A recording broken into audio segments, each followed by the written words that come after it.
देखिए आज का जो टॉपिक है वो क्या है आपका ग्रामर का पार्ट्स ऑफ द स्पीच। क्या है? Parts of speech. Parts of speech. ठीक है। पार्ट्स में क्या होता है बताइए? भाग। स्पीच में होता है भाषण। लैंग्वेज में भाषा होता है, स्पीच में भाषण होता है, और स्पीक में बोलना होता है। ठीक है ना। तो इसके भाग यानी कि किस प्रकार से हम पार्ट्स ऑफ स्पीच को डिवाइड करेंगे। ठीक है ना। तो अंग्रेजी भाषा के जितने भी सारे शब्द हैं, जैसे मानकर चलिए कि अंग्रेजी भाषा के 26 गो अगर अक्षर है, एक बात हम बता रहे हैं, तो 26 अक्षर के सारे भाग मैंने मानने के लिए हम बता रहे हैं, लेकिन अंग्रेजी भाषा के जितने भी सारे शब्द हैं उनको कार्य एवं प्रयोग के अनुसार 8 वर्गों में बांटा गया है, जिन्हें क्या कहते हैं? उनके प्रत्येक भाग को हम पार्ट्स ऑफ स्पीच कहते हैं। जैसे मानकर चलिए कि यहाँ पहला भाग आपका नाउन हो गया। क्या हो गया? नाउन हो गया। नाउन को यानी कि पार्ट्स ऑफ स्पीच का जो भाग है वह कै गो है? 8 गो है।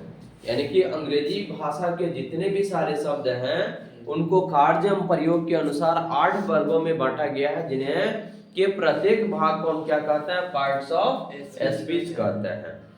All the English words are divided according all the English words are divided into 8 groups according to the work they do in a sentence. Each group is called parts of speech. यानी अंग्रेजी भाषा के जितने भी सारे शब्द हैं उनको कार्य एवं प्रयोग के अनुसार कितने वर्गों में बांटा गया है? 8 वर्गों में बांटा गया है, जिनके प्रत्येक भाग को, प्रत्येक मतलब कि जितना भाग है वे सभी भागों को हम क्या कहते हैं? पार्ट्स ऑफ स्पीच कहते हैं। क्या कहते हैं? पार्ट्स ऑफ स्पीच कहते हैं। ठीक है। और इनमें पहला 8 भाग जो है इसकी इंग्लिश परिभाषा तो आप जानते हैं कि all the English words are divided into 8 groups according to the work they do in a sentence. Each group is called parts of speech. समझ में आ रहा है? यानी कि जो हिंदी बोले उसी का इंग्लिश हो गया। जैसे आप पहले हिंदी में परिभाषा बोले ना कि अंग्रेजी भाषा के जितने भी सारे शब्द हैं उनको कार्य प्रयोग के अनुसार 8 वर्गों में बांटा गया है, जिन्हें क्या कहते हैं? पार्ट्स ऑफ स्पीच कहते हैं। उसी को अंग्रेजी में हम बोल देंगे all the English words are divided into 8 groups according to the work they do in a sentence. Each group is called parts of speech. हो गया क्लियर? अगर कोई पूछे कि बताओ पार्ट्स ऑफ स्पीच किसे कहते हैं, तो आप सीधे परिभाषा बताइएगा। अंग्रेजी भाषा के जितने भी सारे शब्द हैं उनको कार्य एवं प्रयोग के अनुसार 8 वर्गों में बांटा गया है, जिनके प्रत्येक भाग को हम क्या कहते हैं? पार्ट्स ऑफ स्पीच कहते हैं। अगर अंग्रेजी में कोई पूछे कि what is parts of speech, तो आप परिभाषा वही बताइएगा। All the English words are divided into 8 groups according to the rules they do in a sentence. इस group is called parts of speech. यानी कि जो हिंदी बोले उसी को अंग्रेजी में आप बोल सकते हैं। अगर कोई पूछे कि how many kinds of parts of speech, तो पार्ट्स ऑफ स्पीच के भाग क्या को है? 8 वो है। तो आप सीधे इंग्लिश में बोलिएगा there are 8 kinds of parts of speech. अगर कोई पूछे इंग्लिश में, अगर वार्तालाप आपसे करे, क्योंकि इंग्लिश ग्रामर है तो कोई भी तो पूछ सकता है ना। तो इसमें अगर कोई आपसे पूछ दे कि हाउ मेनी काइंड्स ऑफ, यानी कि how many kinds of parts of speech, parts of speech के कितने प्रकार हैं, तो आप सीधे बोलिएगा there are kinds of 8 kinds of parts of speech, यानी कि there are 8 kinds of parts of speech. समझ में आ रहा है ना? तो पहला क्या हो गया आपका? नाउन। यह पार्ट्स ऑफ स्पीच का ही भाग है। कौन? पहला नाउन। क्या हो गया? नाउन। दूसरा क्या हो गया? प्रोनाउन। प्रोनाउन क्या हो गया? प्रोनाउन। तीसरा क्या है? एडजेक्टिव। 3 में क्या है? एडजेक्टिव। एडजेक्टिव। 4 में क्या है? क्या है? वर्ब। वर्ब। उसके बाद 5 में एडवर्ब है। एडवर्ब है। उसके बाद 6 में क्या है? प्रीपोजिशन। प्रीपोजिशन। उसके बाद क्या है? उसके बाद क्या है? 7 में कंजक्शन है। क्या है? CONJU क्या है? कंजक्शन। Conjunction NCTION conjunction. उसके बाद में क्या है? इंटरजेक्शन। इंटरजेक्शन। नाउन को हिंदी में क्या कहते हैं? संज्ञा। प्रोनाउन के हिंदी में क्या कहते हैं? सर्वनाम। क्या कहता है? सर्वनाम। एडजेक्टिव को क्या कहता है? विशेषण। उसके बाद वर्ब को क्या कहता है हिंदी में? क्रिया। और क्रिया की विशेषता क्या कहेंगे इसको? एडवर्ब को क्रिया विशेषण कहते हैं। क्या कहते हैं? क्रिया विशेषण कहते हैं। प्रीपोजिशन का मतलब क्या होता है? प्रीपोजिशन स्थान संबंध होता है। क्या होता है? संबंध होता है, संबंध वाचक होता है। उसके बाद में इसका क्या होता है? कंजक्शन समुच्चयवाचक होता है। क्या होता है? समुच्चयवाचक होता है। उसके बाद में इंटरजेक्शन का क्या होता है? विस्मयादि बोधक होता है। विस्मयादि बोधक होता है। तो इस प्रकार से यह पार्ट्स ऑफ स्पीच के 8 गो भाग हो गया। कै गो हो गया? 8 गो हो गया। कोई दिक्कत इसमें? यह पार्ट्स ऑफ स्पीच का ही भाग है। जितना भी भाषा का हम प्रयोग करते हैं ना इंग्लिश में, जितना भाषा का हम प्रयोग करते हैं, ये सारे भाषा को 8 वर्गों में बांटा गया है, जिन्हें पार्ट्स ऑफ स्पीच कहते हैं। और वही 8 गो जो भाग है वह कौन है? नाउन है, प्रोनाउन है, एडजेक्टिव है, वर्ब है, एडवर्ब है, प्रीपोजिशन, कंजक्शन और इंटरजेक्शन। बाबू समझ में नहीं आएगा बोलिएगा, 10 बार समझाएंगे, लेकिन समझना जरूरी है। ठीक है ना? क्योंकि बेस है, बेस अगर अच्छा होगा तब आगे कुछ कर पाइएगा। अगर ग्रामर बेस बढ़िया है, वर्ड मीनिंग बढ़िया है, तो समझिए कि इंग्लिश आसान है। जब तक हमको पढ़ने समझ में नहीं आएगा, जब तक अक्षर को पहचानने नहीं आएगा, इंग्लिश कैसे हम पढ़ सकते हैं? बताइए, इंग्लिश पढ़ सकते हैं? नहीं पढ़ सकते हैं। तो इंग्लिश पढ़ने के लिए सबसे पहले हमें क्या चाहिए? भाषा को समझना जरूरी होता है, अक्षर को पहचानना जरूरी होता है कि यह बना तो कैसे बना, किस प्रकार से बना।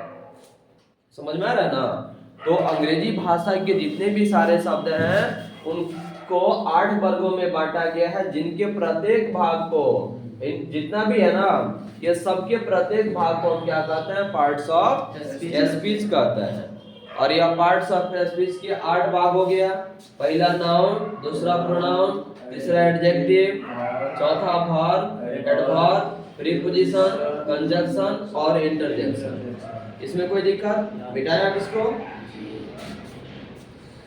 अब इसमें हम पहला देखेंगे नाउन, अभी बाकी सब हम बाद में, ठीक है ना? लेकिन यह पार्ट्स ऑफ स्पीच के साथ आपको नाउन की परिभाषा, नाउन का भेद, इसके बारे में हम बता दे रहे हैं। ठीक है? कोई दिक्कत? तो सबसे पहले यहाँ देखेंगे कि नाउन, नाउन का अर्थ ही होता है हिंदी में क्या कहते हैं? उसको क्या कहते हैं? नाउन को हिंदी में क्या कहते हैं? संज्ञा कहते हैं। ठीक है? संज्ञा, नाउन अर्थात नाम, ध्यान में रखिएगा, नाम। ठीक है ना? संज्ञा को हम क्या कहते हैं? नाम। यानी कि दुनिया की जितनी भी सारी वस्तुएं हैं जिसको हम छू सकते हैं, देख सकते हैं, अनुभव कर सकते हैं, वह सब क्या है? संज्ञा है। यह नाउन जो है, यह ग्रीक भाषा के, किसे?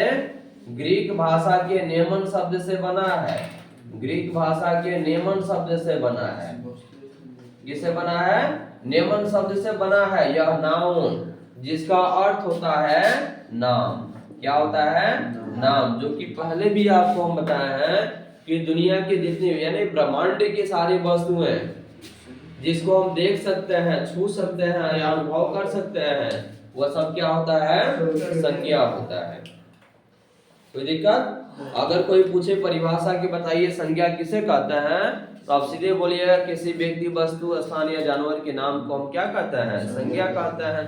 उससे भी अगर नहीं हो तो आप बता सकते हैं विश्व के, यानी कि ब्रह्मांड के सारी वस्तुएं जिसको हम छू सकते हैं, देख सकते हैं, अनुभव कर सकते हैं, वे सब क्या है? संज्ञा है। कोई दिक्कत इसमें? वे सबको हम संज्ञा ही कहते हैं। अब मॉडर्न इंग्लिश ग्रामर के, और यह जो है ना आपका ग्रीक भाषा के नेमन शब्द से बना है, जिसका अर्थ होता है नाम। क्या होता है? नाम होता है। और यह सबसे पहले अब हम ये देखेंगे कि संज्ञा का प्रकार कैसे होता है। मॉडर्न इंग्लिश ग्रामर में आपका संज्ञा का दो प्रकार दिया हुआ है, नाउन का दो प्रकार दिया हुआ है, जिसको पहला क्या है काउंटेबल नाउन, काउंटेबल नाउन, और दूसरा क्या है आपका क्या है अनकाउंटेबल नाउन। काउंटेबल नाउन का मतलब होता है गणनीय, क्या कहते हैं गणनीय, और इसका क्या होता है अगणनीय। समझ में आ रहा है ना।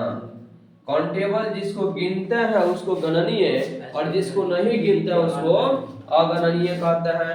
आप शुरू से ही परिभाषा जो भी किताब आप पढ़े हैं उसमें सबसे पहले आप ये देखते चले हैं कि नाउन के कै गो प्रकार है, कै गो है 5 गो प्रकार है, कै गो है नाउन का 5 गो प्रकार आप शुरू से ही पढ़ते आए। लेकिन यह 5 गो प्रकार के पहले भी कुछ छुपा हुआ है, इसको भी जानना जरूरी है। तो ये जान लिए। अब काउंटेबल नाउन का मतलब होता है काउंटेबल यानी कि गणनीय, जिसको गिनते हैं। कोई दिक्कत, जिसको गिनते हैं उसको काउंटेबल, नहीं गिनते हैं उसको अनकाउंटेबल। तो सबसे पहले यह गणनीय, तो पहला क्या हो जाएगा आपका, देखिए परिभाषा कै गो है, यानी कि इसका भाग कै गो है 5 गो है। 5 गो में आप पहला जानते हैं क्या व्यक्तिवाचक संज्ञा, जानते हैं ना व्यक्तिवाचक संज्ञा,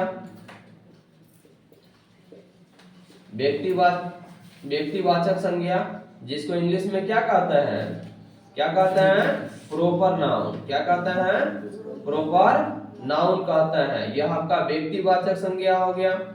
2 में है कॉमन नाउन, क्या है कॉमन नाउन, जिसको हम हिंदी में क्या कहते हैं जातिवाचक संज्ञा, क्या कहते हैं जातिवाचक संज्ञा हम इसको कहते हैं। 3 में हो गया आपका क्या मटेरियल नाउन, मटेरियल नाउन हम इसको कहते हैं, यानी कि द्रव्यवाचक संज्ञा कहते हैं, क्या कहते हैं द्रव्यवाचक संज्ञा कहते हैं।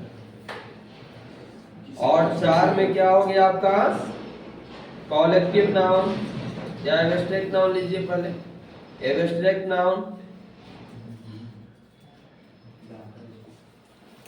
एब्स्ट्रैक्ट नाउन यानी कि क्या हो गया आपका भाववाचक संज्ञा, क्या हो गया भाववाचक संज्ञा हो गया। उसके बाद यहाँ चलिए 5 में है कॉलेक्टिव नाउन, क्या है कॉलेक्टिव नाउन, क्या कॉलेक्टिव नाउन हो गया, जिसको क्या कहता है समूहवाचक संज्ञा कहता है।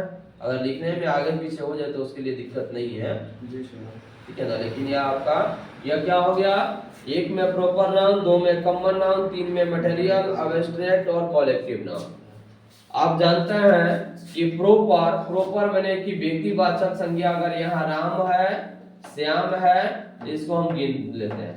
2 आदमी है तो हम इसको गिन लेंगे ना, कै गो है 2 गो है, ये काउंटेबल हो गया ना जिसको हम गिनते हैं। तो क्या हो जाएगा यहाँ पे प्रॉपर नाउन, प्रॉपर नाउन हो गया क्योंकि व्यक्तिवाचक संज्ञा है जिसको हम गिन लिए ना। अभी हम देखेंगे गणनीय में कौन कौन आएगा और अगणनीय में कौन कौन नहीं आएगा। तो सबसे पहले हम यहाँ व्यक्तिवाचक संज्ञा राम श्याम अगर हो गया तो 2 गो है तो इसको गिन लिए ना, तो किस में जाएगा काउंटेबल नाउन में जाएगा ना, क्योंकि हम उसको गिनते हैं। उसके बाद देखिए यहाँ पे कॉमन नाउन, जाति अगर हो गया तो जाति में पुरुष और महिला मानकर चलिए, अगर 2 गो जाति अगर बगल में आपका है, एक है पुरुष और दूसरा क्या है महिला है, तो आप जाति 2 को बताइएगा ना, जाति तो 2 को बताइएगा, कौन कौन, एक पुरुष जाति और दूसरा महिला जाति, तो इसको भी आप गिन लेंगे ना। तो यह कहाँ जाएगा काउंटेबल में जाएगा, या कॉमन नाउन जो जाएगा ना कहाँ जाएगा ये काउंटेबल में जाएगा। अब तीसरा में देखना है, इसमें क्या हम पानी को गिनेंगे, नहीं गिनेंगे, चावल को गिनेंगे, नहीं गिनेंगे, दूध को तो नहीं गिनेंगे, तेल को तो नहीं गिनेंगे ना। यह द्रव्यवाचक संज्ञा हो गया। आप परिभाषा में जानते हैं कि द्रव्यवाचक जिसको नापा या तौला जाता है उसी को हम क्या कहते हैं द्रव्यवाचक संज्ञा कहते हैं। तो यह हो गया आपका द्रव्यवाचक मटेरियल नाउन। तो मटेरियल नाउन को हम गिनेंगे नहीं, तो यहाँ आप जानते हैं कि जिसको नहीं गिनते हैं उसको अगणनीय कहते हैं। यह कहाँ आ जाएगा, यह आ जाएगा आपका मटेरियल नाउन आ जाएगा यहाँ पे, मटेरियल नाउन आ गया यहाँ पे, आ गया ना। और दूसरा आपका क्या हो गया, एब्स्ट्रैक्ट नाउन, भाववाचक संज्ञा। भाववाचक संज्ञा समझते हैं, किसी के अंदर कितनी ईमानदारी है, कितना बेईमानी है, मिठाई है तो कितना मिठास है, अगर खटाई है तो कितना उसमें खटा है, तीता है तो कितना उसमें तीता है, नमकीन है तो कितना नमक की मात्रा है।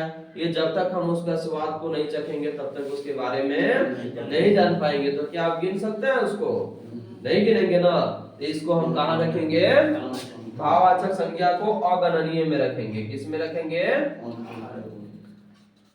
इसमें हम रखेंगे एब्स्ट्रैक्ट नाउन को भी रखेंगे कहाँ, अनकाउंटेबल नाउन में। और उसके बाद बचा कॉलेक्टिव नाउन, समूह हो गया ना।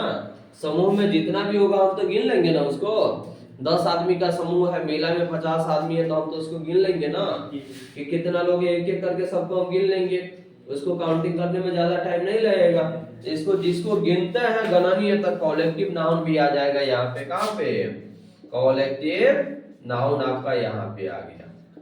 तो आप जानता है कि 3 गो काउंटेबल और 2 गो अनकाउंटेबल, 3 और 2 मिल करके कै गो हो गया, 5 गो हो गया।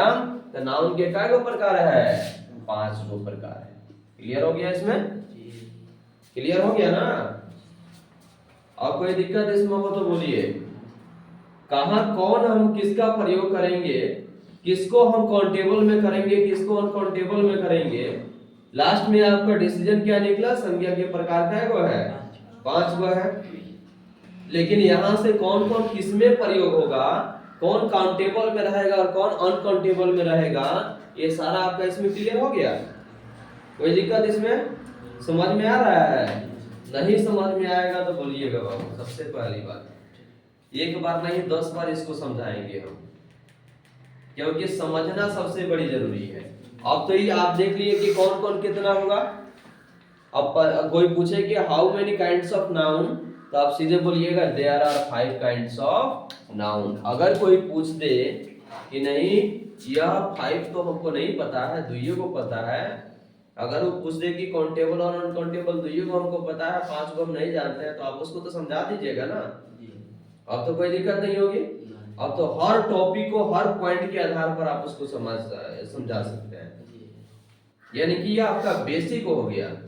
यानी कि जब तक देखिए, सबसे पहले पढ़ने का मतलब ये नहीं होता है कि आए और तुरंत टॉपिक उठाए और फटाफट समझा दिए, बता दिए, हो गया क्लास खत्म। वैसे नहीं होता है। क्लास का मतलब हुआ बच्चा का पढ़ने का मतलब हुआ कि उसको समझना। क्योंकि बच्चा पढ़ने के लिए जाता है और ग्रुप ग्रुप करने से कुछ होता नहीं है। जब तक पढ़ाई नहीं होगी, जब तक सब्जेक्टिव मजबूत नहीं होगा, तब तक बाबू ऑब्जेक्टिव कभी भी आपसे क्लियर नहीं हो सकता है। अब तो समझ गए ना, पूरा पूरा पढ़ लीजिए। पूरा पढ़ने के बाद ना वो सब जरूरी होता है। पूरा पढ़वे नहीं किए और हम ग्रुप शुरू कर दें तो क्या होगा, कुछ तो अनुभव होगा नहीं ना। बोलिए, ग्रुप कब किया जाता है, जब सब्जेक्टिव मजबूत होता है, तब जाकर के ऑब्जेक्टिव के लिए सेट बनाया जाता है, ग्रुप तैयार किया जाता है। लेकिन जब तक हम, अब कोई पूछे कि बताओ इसमें पार्ट्स ऑफ स्पीच से निकला तो 8 गो वेद कौन कौन निकला, प्रत्येक भाग के बारे में आपको बता दिए। और ये सारे क्लियर करके फिर आपका कहां से काउंटेबल बना, कहां से अनकाउंटेबल बना, और उसके बाद में ये काउंटेबल में कै गो बना, अनकाउंटेबल में कै गो बना, ये सारा तो आपको क्लियर हो गया कि नहीं हो गया। अगर इसमें नहीं बताते तो आपको क्या पता होता कि यहाँ कहां से क्या बना है। समझ में आता, नहीं आता। अभी तो समझ में आ गया। अब इसमें चलिए अब शुरू करते हैं कि व्हाट इज नाउन, या नाउन किसे कहते हैं। यह आपको बताया है कि जब 8 भाग आया तो 8 में से जब ये टूटा तो क्या गो निकला, आई क्या गो निकला, तो कितना कितना इधर आ करके फिर आपका परिभाषा के आधार पर संज्ञा के प्रकार क्या गो हो गया, 5 गो हो गया। कोई दिक्कत इसमें। अब चलिए अब पढ़ाते हैं कि संज्ञा किसे कहते हैं। संज्ञा के प्रकार है 5 गो है, तब 5 का परिभाषा अब इसमें हम लेके चल रहे हैं। ठीक है, यह है आपका बेस, जो कि संज्ञा निकला तो कैसे निकला, किस प्रकार से इसका भाग बटा। ठीक है,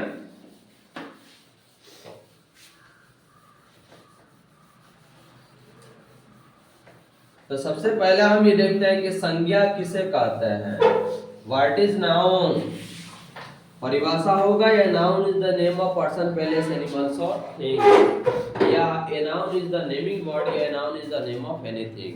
आपको पहले ही भी समझा दिया है कि दुनिया की सारी वस्तुएं जिसको हम छू सकते हैं, देख सकते हैं, अनुभव कर सकते हैं, सब क्या है, संज्ञा है। सब क्या है, संज्ञा है। तो अब यह 5 को परिभाषा में सबसे पहले आ गया आपका प्रोपर नाउन। क्या आ गया, प्रोपर नाउन आ गया। प्रोपर मैंने होता है व्यक्तिवाचक संज्ञा। क्या होता है, व्यक्तिवाचक संज्ञा। ज्यादा इसके डिफिनेशन में जाने की जरूरत नहीं है, एग्जाम्पल से आप बता दीजिएगा कि कौन प्रोपर है और कौन कॉमन है।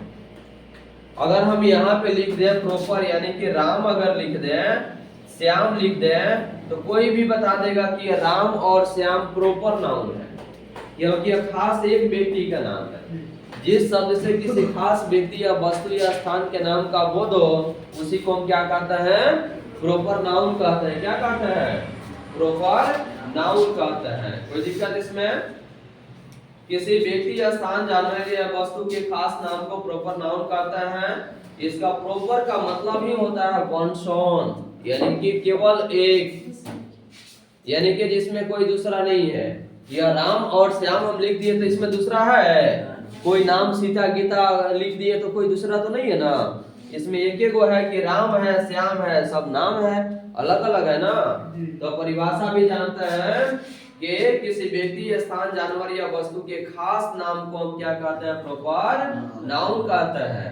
इंग्लिश परिभाषा इसके है, proper noun is the name of a particular person, animals, place और थिंग्स।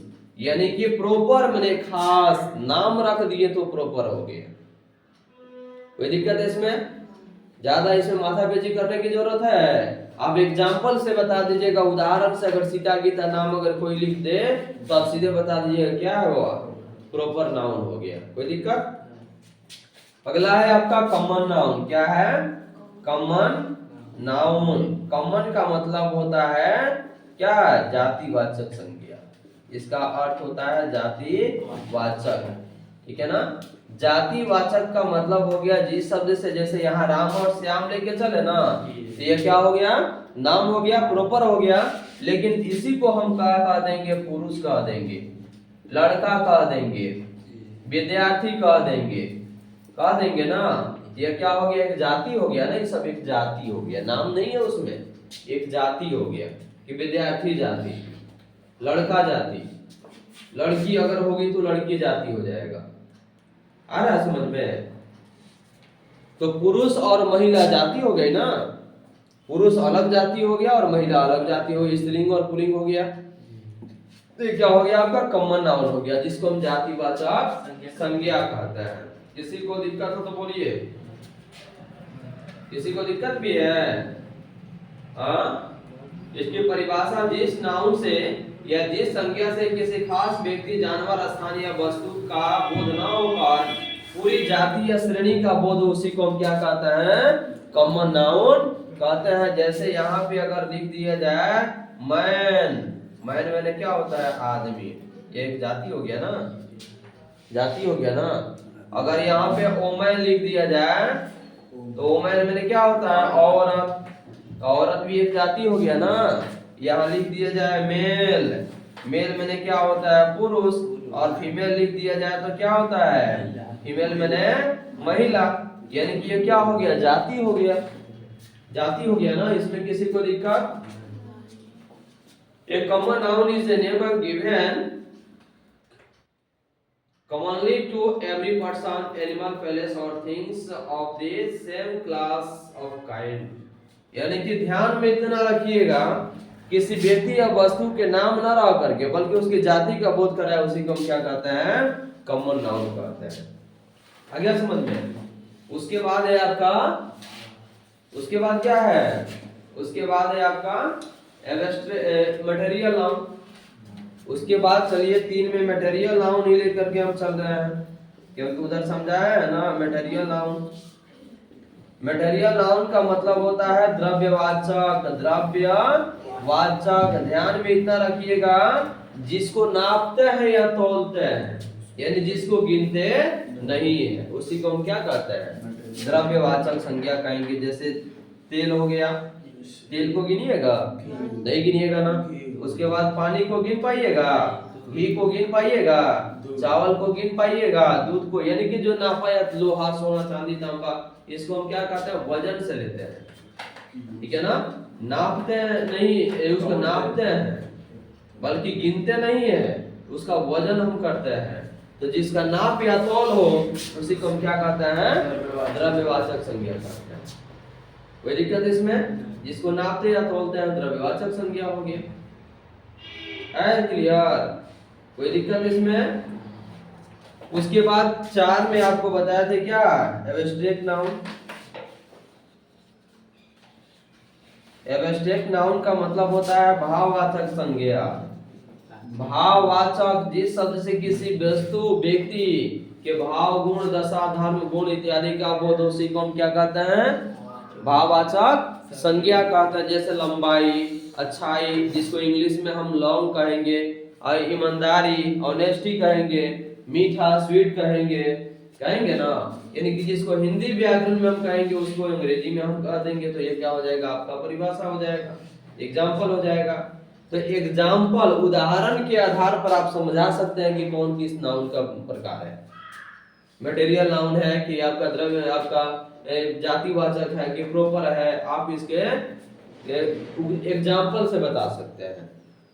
तो क्या हो गया, एब्स्ट्रैक्ट नाउन भाववाचक, लंबाई, अच्छाई, गहराई, ऊंचाई, खटास, ये सब को हम क्या कहते हैं, मटेरियल नाउन आपका एब्स्ट्रैक्ट नाउन कहते हैं, भाववाचक संज्ञा कहते हैं। कोई दिक्कत? 5 में है आपका, 5 में है कॉलेक्टिव नाउन। क्या है, कॉलेक्टिव नाउन, जगह कम पड़ रहा है। कॉलेक्टिव नाउन यानी कि इसका हो जाएगा समूहवाचक संज्ञा। क्या हो जाएगा, समूहवाचक संज्ञा। तो समूह, जो समूह में रहता हो उसी को ना समूहवाचक हम कहेंगे। जो समूह में रहता है उसी को समूहवाचक कहेंगे। जैसे मेला हो गया, तो मेला में बहुत सारा लोग भीड़ होता है ना। बाजार हो गया, तो बाजार में वस्तु भी है और व्यक्ति भी है, दोनों है। मेला है, बाजार में, ये सब क्या है, व्यक्ति का भी भीड़ है और वस्तु का भी भीड़ है। जो समूह में रहता है उसी को हम क्या कहते हैं, कॉलेक्टिव नाउन कहते हैं। कोई दिक्कत इसमें? कॉलेक्टिव नाउन का मतलब ही होता है कि जो समूह में रहता है, समूह का बोध कराए, उसी को हम क्या कहते हैं, कॉलेक्टिव नाउन कहते हैं। तो इस तरह से आपका नाउन की सारी परिभाषा आपकी एग्जाम्पल के साथ है। इसे कोई दिक्कत? तो पार्ट्स ऑफ स्पीच से लेकर के और नाउन की परिभाषा तक आपको क्लियर हम कर दिए। अब तो समझने में दिक्कत नहीं होगी। अगर कोई पूछे कि बताओ पानी कौन सा नाउन है, तो क्या बताइएगा, पानी कौन सा नाउन है, जातिवाचक, द्रव्यवाचक, व्यक्तिवाचक, क्या होगा, पानी द्रव्यवाचक होगा, क्योंकि हम उसको वजन करते हैं ना, नापते हैं, इसलिए द्रव्यवाचक हो गया। अगर कोई पूछे कि बताइए सीता कौन संज्ञा है, सीता जातिवाचक है या व्यक्तिवाचक है, व्यक्तिवाचक है, क्योंकि सीता नाम है ना। तो आपको पहले भी बताया है कि नाम का बोध उसे व्यक्तिवाचक संज्ञा कहता है।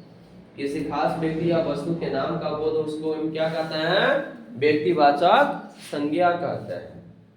अगर कोई पूछ दे आपसे कि बताइए कक्षा, वर्ग कौन सा संज्ञा है, कक्षा कौन सा संज्ञा है, समूहवाचक है ना, क्योंकि कक्षा में तो एक आदमी नहीं रहता है, बहुत सारे लोग रहते हैं, तो उसी को हम क्या कहते हैं, समूहवाचक संज्ञा कहते हैं। कोई दिक्कत इसमें? अगर कोई पूछ दे कि बताइए महिला क्या है, महिला क्या है, जातिवाचक है या व्यक्तिवाचक है, जातिवाचक है ना, इसलिए हम उसको क्या कहेंगे, कॉमन नाउन कहते हैं।